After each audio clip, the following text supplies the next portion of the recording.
Dobrý deň. V tejto časti si ukážeme, ako manažovať a nahrávať súbory do systému Refinery CMS. Prihláste sa do vašej stránky na vašej doméne spoločka Refinery. Po prihlásení v ľavom menu vyberte modul súbory. Ako vidíte, zobrazili sa vám tu súbory, ktoré boli nahrané 27. decembra. Medzi súbormi sa viete preklikávať pomocou stránkovania. Súbory môžete mazať, upravovať alebo stiahnuť.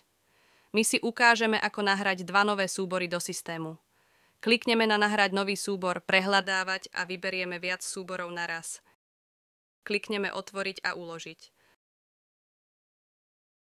Ako vidíte, 3. január boli nahraté dva súbory. Súbory sa dajú aj premenovať. V prípade, že chcete zmeniť verziu súboru, kliknite upraviť a následne prehľadávať.